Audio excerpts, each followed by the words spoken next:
ಅಂತಕ್ಕಂಥ ಮಾತುಗಳನ್ನು ಹೇಳಿದೆ. ಇಷ್ಟೆಲ್ಲ ಅನ್ಯಾಯ ಆದರೂ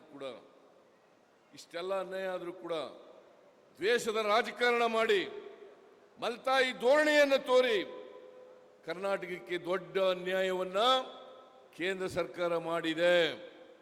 ನರೇಂದ್ರ ಮೋದಿಯವರು ಕರ್ನಾಟಕದ ಬಗ್ಗೆ ಚುನಾವಣೆ ಬಂದಾಗ ಬಹಳ ಪ್ರೀತಿಯನ್ನು ವ್ಯಕ್ತ ಮಾಡ್ತಾರೆ, ಜನರ ಬಗ್ಗೆ ಅಪಾರವಾದಂಥ ಕಳಕಳಿಯನ್ನು ವ್ಯಕ್ತ ಮಾಡ್ತಾರೆ.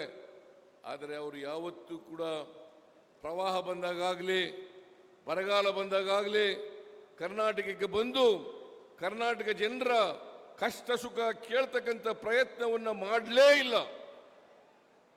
ಅವರು ಅಧಿಕಾರಕ್ಕೆ ಬಂದು 10 ವರ್ಷ ಆಯಿತು. 10 ವರ್ಷಗಳಲ್ಲಿ ಅವರು ಕೊಟ್ಟಿದ್ದಂಥ ಮಾತುಗಳನ್ನು ಈಡೇರಿಸಲಿಲ್ಲ. 2014ರಲ್ಲಿ ಹೇಳಿದಂಥ ಮಾತುಗಳನ್ನು ನೀವೆಲ್ಲ ಜ್ಞಾಪಕ ಮಾಡ್ಕೋಬೇಕು. ಏನೆಲ್ಲ ಭರವಸೆಗಳನ್ನು ಕೊಟ್ಟಿದ್ರು. ವಿದೇಶದಿಂದ 10 ಲಕ್ಷ ತಂದು ಕೊಟ್ಬಿಡ್ತೀನಿ, ಎಲ್ಲರ ಅಕೌಂಟಿಗೆ 15 ಲಕ್ಷ ಹಾಕ್ತೀನಿ ಅಂತ ಹೇಳಿದ್ರು. ಹಾಕ್ಲಿಲ್ಲ. ವರ್ಷಕ್ಕೆ 2 ಕೋಟಿ ಉದ್ಯೋಗ ಸೃಷ್ಟಿ ಮಾಡ್ತೀವಿ ಅಂತಂದ್ರು, ಮಾಡಲಿಲ್ಲ. ಪಾಪ ಯುವಕ ಯುವತಿಯರು ನಮಗೆ ಕೆಲಸ ಸಿಗ್ತದೆ ಅಂತೇಳಿ ಇವರಿಗೆ ಮೋದಿ ಮೋದಿ ಮೋದಿ ಅಂತ ಎಲ್ಲ ಕಡೆ ಕೂಗ್ತಾ ಇದ್ರು. ಆದರೆ ಅವರಿಗೆ ತಿರುಪತಿ ತಿಮ್ಮಪ್ಪನ ನಾಮ ಹಾಕಿದ್ರು. ಅವರು ಕೆಲಸ ಕೊಡಿ ಅಂತ ಕೇಳಿದ್ರೆ ಪಕೋಡ ಮಾರಕ್ಕೆ ಹೋಗಿ ಬೋಂಡಾ ಮಾರಕ್ಕೆ ಹೋಗಿ ಅಂತ ಹೇಳ್ತಕ್ಕಂಥ ಅತ್ಯಂತ ಬೇಜವಾಬ್ದಾರಿ ಮಾತುಗಳನ್ನು ಉತ್ತರವನ್ನ ನರೇಂದ್ರ ಮೋದಿ ಅವರು ಕೊಟ್ಟರು ಅಂತಕ್ಕಂಥದ್ದನ್ನು ತಾವೆಲ್ಲರೂ ಕೂಡ ತಿಳ್ಕೋಬೇಕಾಗ್ತದೆ. ಅವರು ಎಲ್ಲ ಅಗತ್ಯ ವಸ್ತುಗಳ ಬೆಲೆಗಳನ್ನು ಕಡಿಮೆ ಮಾಡಿಬಿಡ್ತೀನಿ, ಗೊಬ್ಬರದ ಬೆಲೆ ಕಡಿಮೆ ಮಾಡ್ತೀನಿ, ಅಡಿಗೆ ಎಣ್ಣೆ ಬೆಲೆ ಕಡಿಮೆ ಮಾಡ್ತೀನಿ, ಪೆಟ್ರೋಲ್ ಡೀಸೆಲ್ ಬೆಲೆ ಕಡಿಮೆ ಮಾಡ್ತೀನಿ, ಎಲ್ಲ ಈ ಗ್ಯಾಸ್ ಬೆಲೆ ಕಡಿಮೆ ಮಾಡ್ತೀನಿ ಅಂತೆಲ್ಲ ಹೇಳಿದ್ರು. ಯಾವುದು ಕೂಡ ಕಡಿಮೆ ಮಾಡಲಿಲ್ಲ. 2014ರಲ್ಲಿ 1 ಲೀಟರ್ ಡೀಸೆಲ್ 48 ರೂಪಾಯಿ, ಇವತ್ತು ಅದು 95 ರೂಪಾಯಿ. 2014ರಲ್ಲಿ 1 ಲೀಟರ್ ಪೆಟ್ರೋಲ್ 70 ರೂಪಾಯಿ, ಇವತ್ತು 105 ರೂಪಾಯಿ. ಒಂದು ಗ್ಯಾಸ್ ಸಿಲಿಂಡರ್ ಬೆಲೆ 414 ರೂಪಾಯಿ ಇತ್ತು, ಇವತ್ತು 950 ರೂಪಾಯಿ. ನರೇಂದ್ರ ಮೋದಿ ಅವರು ಹೇಳಿದ್ರು ಅಚ್ಚೇ ದಿನ ಹೆಂಗೆ ಅಂತ ಹೇಳಿದ್ರು. ಬಂತ ನಿಮ್ಗೆಲ್ರಿಗೂ ಅಚ್ಚೇ ದಿನ ಬಂತ? 15 ಲಕ್ಷ ರೂಪಾಯಿ ಬಂತ ನಿಮ್ಮ ಅಕೌಂಟ್ಗೆ? ಬರಲಿಲ್ಲ. ಇವತ್ತು ಇಡೀ ರಾಜ್ಯದ ಜನ, ದೇಶದ ಜನ ಅವರ ಜೀವನವನ್ನು ಸಾಗಿಸ್ತಕ್ಕಂಥದ್ದು ಬಹಳ ಕಷ್ಟ ಆಯಿತು. ಬೆಲೆ ಏರಿಕೆ, ಹಣದುಬ್ಬರ, ಇವತ್ತು ಎಲ್ಲ ಜಾಸ್ತಿ ಆದ್ರಿಂದ, ರೈತರ ಸಮಸ್ಯೆಗಳು ಜಾಸ್ತಿ ಆದ್ರಿಂದ ರೈತರು ಬಾಳಲಿಕ್ಕೆ ಸಾಧ್ಯ ಆಯಿತು, ಕಷ್ಟ ಆಯಿತು. ಅದಕ್ಕೋಸ್ಕರ ರೈತರು ಅನೇಕ ತಿಂಗಳುಗಳಿಂದ ಹೋರಾಟವನ್ನು ಮಾಡ್ತಾ ಇದ್ರು. ನಮಗೆ ಸಾಲ ಮನ್ನಾ ಮಾಡಿ, ನಾವು ಬೆಳೆದಂತ ಬೆಳೆಗಳಿಗೆ ನ್ಯಾಯಯುತವಾದಂಥ ಬೆಲೆ ಕೊಡಿ, MSPಗೆ ಕಾನೂನನ್ನು ಮಾಡಿ ಅಂತೇಳಿ ಹೋರಾಟ ಮಾಡಿದ್ರು ಕೂಡ ನರೇಂದ್ರ ಮೋದಿ ಅವರು ಜಪ್ಪಯ್ಯ ಅಂತಂದ್ರು ಕೂಡ ಬಗ್ಲಿಲ್ಲ. ಇದನ್ನ ನೀವು ಅರ್ಥ ಮಾಡ್ಕೋಬೇಕು. ಬಿಜೆಪಿ ಸರ್ಕಾರ ರೈತರ ವಿರುದ್ಧವಾದಂಥ ಸರ್ಕಾರ, ಬಡವರ ವಿರುದ್ಧವಾದಂಥ ಸರ್ಕಾರ, ಮಹಿಳೆಯರ ವಿರುದ್ಧವಾದಂಥ ಸರ್ಕಾರ. ಅದಕ್ಕೋಸ್ಕರ ಇವರ ಸಮಸ್ಯೆಗಳನ್ನು ಆಲಿಸಲಿಕ್ಕೆ, ಪರಿಹಾರ ಮಾಡಲಿಕ್ಕೆ ಬಿಜೆಪಿ ಸರ್ಕಾರ, ನರೇಂದ್ರ ಮೋದಿ ಅವರ ಸರ್ಕಾರಕ್ಕೆ ಸಾಧ್ಯ ಆಗಲಿಲ್ಲ ಅಂತಕ್ಕಂಥದ್ದು ತಿಳ್ಕೋಬೇಕಾಗ್ತದೆ. ನಾವು ಕಳೆದ ವಿಧಾನಸಭಾ ಚುನಾವಣೆಯಲ್ಲಿ ಅನೇಕ ಭರವಸೆಗಳನ್ನು ನಾವು ಕೊಟ್ಟಿದ್ದು ನಮ್ಮ ಮ್ಯಾನಿಫೆಸ್ಟೋ ಮೂಲಕ. ಅದರಲ್ಲಿ ಪ್ರಮುಖವಾಗಿ 5 ಗ್ಯಾರಂಟಿಗಳನ್ನು ನಾವು ಅಧಿಕಾರಕ್ಕೆ ಬಂದ ತಕ್ಷಣ ಜಾರಿ ಮಾಡ್ತೇವೆ ಅಂತಕ್ಕಂಥ ಮಾತುಗಳನ್ನು ಕೊಟ್ಟಿದ್ದು.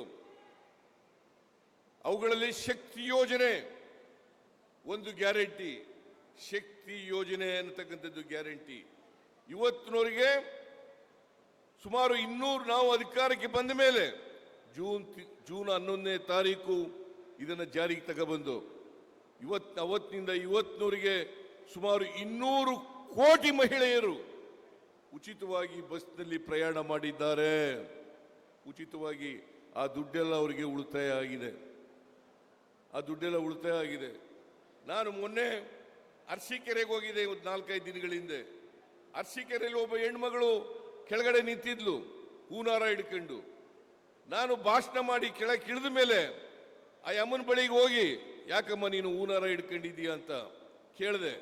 ನೀವು ಬಸ್ ಫ್ರೀ ಮಾಡಿದ್ದೀರಲ್ಲ, ಅದರ ಟಿಕೆಟ್ ತಗೊಂಡು ರಾಜ್ಯದ ವಿವಿಧ ಭಾಗಗಳಿಗೆಲ್ಲ ಹೋಗಿದ್ದೀನಲ್ಲ, ಆ ಟಿಕೆಟ್ ದುಡ್ಡು ಕೊಡದೆ ಟಿಕೆಟ್ ತಗೊಂಡಿರ್ತಕ್ಕಂಥ ಆ ಟಿಕೆಟ್ಗಳಿಂದಲೇ ಹೂನಾರ ಮಾಡಿದ್ದೀನಿ, ಅದನ್ನು ನಿಮಗೆ ಹಾಕಬೇಕು ಅಂತಕ್ಕಂಥ ಪರಿಸ್ಥಿತಿ ನಾನು ಬಂದು ನಿಮಗೆ ಹೂನಾರ ಆಗ್ತಾ ಇದ್ದೀನಿ ಅಂತೇಳಿ ಅರಸೀಕೆರೆಯಲ್ಲಿ ಒಬ್ಬ ಹೆಣ್ಣು ಮಗಳು ಹೇಳಿದ್ರು. ನಿನ್ನೆ ಕೊಪ್ಪಳದಲ್ಲಿ ನಾನು ಮಾತನಾಡುವಾಗ ನಾವು ಗೃಹಲಕ್ಷ್ಮಿ ಯೋಜನೆಯನ್ನು ಜಾರಿ ಕೊಟ್ಟು ತಿಂಗಳಿಗೆ 2,000 ರೂಪಾಯಿ, ಯಾರು ಮನೆ ಯಜಮಾನಿ ಇದ್ದಾರೆ ಅವ್ರಿಗೆ ತಿಂಗಳಿಗೆ 2,000 ರೂಪಾಯಿ. ಅವರು ಒಬ್ಬ ವಯಸ್ಸಾದಂಥ ಹೆಣ್ಮಗಳು, ಕೊಪ್ಪಳದ ಹೆಣ್ಮಗಳು, ಅವಳು, ನಾನು ವಿಡಿಯೋ ನೋಡಿದೆ, ಆ ವಿಡಿಯೋನಲ್ಲಿ ಹೇಳ್ತಾ ಇದ್ಲು, ಟಿವಿಯವರು ಇಂಟರ್ವ್ಯೂ ಮಾಡಿದ್ದಾರೆ, ನೀ ಯಾರಿಗೆ ಓಟ್ ಹಾಕ್ತೀವಮ್ಮ ಅಂತಂದ್ರೆ, ನಾವು ಕಾಂಗ್ರೆಸ್ಗೆ ಹಾಕ್ತೀವಿ, ಕಾಂಗ್ರೆಸ್ ಸರ್ಕಾರಕ್ಕೆ ಹಾಕ್ತೀವಿ. ಯಾಕಂತಂದ್ರೆ ನಮಗೆ 2,000 ರೂಪಾಯಿ ಕೊಟ್ಟಿದ್ದಾರೆ. ಆ 2,000 ರೂಪಾಯಿ ಕೊಟ್ಟಿರೋದನ್ನ ಉಳಿಸಿ ನಾನು ಒಂದು ಚಿನ್ನದ ಸರ, ಬಂಗಾರದ ಸರವನ್ನ ಮಾಡಿಸ್ಕೊಂಡಿದ್ದೇನೆ ಅಂತ ಹೇಳ್ತಕ್ಕಂಥ ಮಾತು ಹೇಳಿದ್ರು. ಇದನ್ನೆಲ್ಲ ನೋಡಿದಾಗ ಇವತ್ತು ಕರ್ನಾಟಕದ ಬಡವರು ಅವರಿಗೆ ಆರ್ಥಿಕವಾಗಿ, ಸಾಮಾಜಿಕವಾಗಿ ಶಕ್ತಿ ತುಂಬತಕ್ಕಂಥ ಕೆಲಸವನ್ನು ಮಾಡ್ತಾ ಇದ್ದೀವಿ. ಇದ್ರ ಜೊತೆಗೆ ಉಚಿತವಾಗಿ ಕರೆಂಟ್ ಕೊಡ್ತಾ ಇದ್ದೀವಿ. 200 ಯೂನಿಟ್ ವರೆಗೆ ಯಾರು ಕೂಡ ಬಿಲ್ ಕಟ್ಟಬೇಕಾಗಿಲ್ಲ. ಅನ್ನಭಾಗ್ಯ 5 ಕೆಜಿ ಜೊತೆಗೆ ಇನ್ನ 5 ಕೆಜಿ ಹೆಚ್ಚು ಕೊಡಬೇಕು. 5 ಕೆಜಿ ಕೊಡದೇ ಇದ್ದರಿಂದ, ಕೇಂದ್ರ ಸರ್ಕಾರದವರು ಅಕ್ಕಿ ಕೊಡದೇ ಇದ್ದರಿಂದ ದುಡ್ಡು ಕೊಡ್ತೀವಿ ಕೊಡ್ರಿ ಅಂತಂದ್ರೂ ಕೂಡ ಕೊಡಲಿಲ್ಲ. ಆದರೂ ಕೂಡ ನಾವು ಅದಕ್ಕೆ ಅಕ್ಕಿ ಬದಲಾಗಿ 5 ಕೆಜಿ ಅಕ್ಕಿಗೆ 34 ರೂಪಾಯಿನಂತೆ ಒಂದು ತಿಂಗಳಿಗೆ ಒಬ್ಬರಿಗೆ 170 ರೂಪಾಯಿ ಕೊಡ್ತಾ ಇದ್ದೀವಿ. ಯುವ ನಿಧಿ ಕಾರ್ಯಕ್ರಮದ ಮೂಲಕ ಇದೇ ಶಿವಮೊಗ್ಗದಲ್ಲಿ ವಿವೇಕಾನಂದರ ಜನ್ಮದಿನದಂದು ಆಚರಣೆ ಅವತ್ತು ಜಾರಿ ತಗೊಬರ್ತಕ್ಕಂಥ ಕೆಲಸವನ್ನು ಮಾಡೋದು. ಅವತ್ತಿನಿಂದ ಇವತ್ತಿನವರೆಗೆ ಎಲ್ಲ ಪದವೀಧರ ನಿರುದ್ಯೋಗಿಗಳಿಗೆ ತಿಂಗಳಿಗೆ 3,000 ರೂಪಾಯಿ, ನಿರುದ್ಯೋಗಿ ಡಿಪ್ಲೊಮಾ ಹೋಲ್ಡರ್ಸ್ಗೆ 1,500 ರೂಪಾಯಿ ಕೊಡ್ತಕ್ಕಂಥ ಕೆಲಸವನ್ನು ಮಾಡ್ತಾ ಇದ್ದೀವಿ. ಹೀಗೆ ನಾವು ಬಡವರಿಗೆ, ಈ ರಾಜ್ಯದ ಬಡವರಿಗೆ ಶಕ್ತಿ ತುಂಬತಕ್ಕಂಥ ಕೆಲಸವನ್ನು ಮಾಡ್ತಾ ಇದ್ದೀವಿ. ನಾನು ಈಗಾಗಲೇ ಖರ್ಗೆಯವರು, ರಾಹುಲ್ ಗಾಂಧಿಯವರು, AICC ಅವರು ಅಧಿಕಾರಕ್ಕೆ ಬಂದರೆ, ಕಾಂಗ್ರೆಸ್ ಪಕ್ಷ ಕೇಂದ್ರದಲ್ಲಿ ಅಧಿಕಾರಕ್ಕೆ ಬಂದರೆ ಯಾವ ಗ್ಯಾರಂಟಿಗಳನ್ನು ಜಾರಿ ಮಾಡ್ತೀವಿ ಅಂತಕ್ಕಂಥ ಮಾತುಗಳನ್ನು ಹೇಳಿದ್ದಾರೆ. ನಾನು ಅದನ್ನು ಪುನರುಚ್ಚಾರ ಮಾಡಲಿಕ್ಕೆ ಹೋಗಲ್ಲ. ಅದರಿಂದ ನಾನು ನಿಮ್ಮಲ್ಲಿ ಅತ್ಯಂತ ಕಳಕಳಿಯಿಂದ ಮನವಿಯನ್ನು ಮಾಡಲಿಕ್ಕೆ ಬಯಸ್ತಾ ಇದ್ದೇನೆ. ನಮ್ಮ ಪಕ್ಷದ ಅಭ್ಯರ್ಥಿಗೆ ತಾವೆಲ್ಲರೂ ಕೂಡ ಆಶೀರ್ವಾದ ಮಾಡಬೇಕು. ಈ ಸಾರಿ ದಯಮಾಡಿ ಆಶೀರ್ವಾದ ಮಾಡಿ ಅವರನ್ನು ಗೆಲ್ಲಿಸ್ಕೊಡಿ. ಇದರಿಂದ ಮಧು ಬಂಗಾರಪ್ಪನವರಿಗೆ ಶಕ್ತಿ ಬರ್ತದೆ, ರಾಹುಲ್ ಗಾಂಧಿ ಅವರಿಗೆ ಶಕ್ತಿ ಬರ್ತದೆ, ಮಲ್ಲಿಕಾರ್ಜುನ ಖರ್ಗೆ ಅವರಿಗೆ ಶಕ್ತಿ ಬರ್ತದೆ, ನಮ್ಮ ಸರ್ಕಾರಕ್ಕೆ ಶಕ್ತಿ ಬರ್ತದೆ ಅಂತಕ್ಕಂಥ ಮಾತುಗಳನ್ನು ಹೇಳಲಿಕ್ಕೆ ಬಯಸ್ತೇನೆ. ನನಗೆ ಇರ್ತಕ್ಕಂಥ ಮಾಹಿತಿ ಪ್ರಕಾರ ಈ ಸಾರಿ ಶಿವಮೊಗ್ಗದಲ್ಲಿ ಬದಲಾವಣೆ ಮಾಡತಕ್ಕಂಥ ತೀರ್ಮಾನವನ್ನು ಭದ್ರಾವತಿ ಶಿವಮೊಗ್ಗ ಲೋಕಸಭಾ ಕ್ಷೇತ್ರದ ಎಲ್ಲ ಜನರು ಕೂಡ ತೀರ್ಮಾನ ಮಾಡಿದ್ದಾರೆ. ನಮ್ಮ ಪಕ್ಷದ ಅಭ್ಯರ್ಥಿ 100ಕ್ಕೆ 100 ಗೆಲ್ತಾರೆ ಅಂತಕ್ಕಂಥ ವಿಶ್ವಾಸ ನನಗೆ ಬಂದಿದೆ ಅಂತಕ್ಕಂಥ ಮಾತುಗಳನ್ನು ಹೇಳಲಿಕ್ಕೆ ಬಯಸ್ತಾ ಇದ್ದೇನೆ. ಅದರ ಜೊತೆಗೆ ಇದೇ ಸಂದರ್ಭದಲ್ಲಿ ನಾನು ಒಂದು ಮನವಿಯನ್ನು ನಿಮ್ಮಲ್ಲಿ ಮಾಡಲಿಕ್ಕೆ ಬಯಸ್ತಾ ಇದ್ದೇನೆ. ನೈಋತ್ಯ ಪದವೀಧರರ ಕ್ಷೇತ್ರದ ಚುನಾವಣೆ ಜೂನ್ ತಿಂಗಳಲ್ಲಿ ನಡೀತಾ ಇದೆ. ಪದವೀಧರ ಕ್ಷೇತ್ರಕ್ಕೆ ಶ್ರೀ ಐನೂರು ಮಂಜುನಾಥ್ ಅವರನ್ನು ನಿಲ್ಲಿಸಿದ್ದೇವೆ.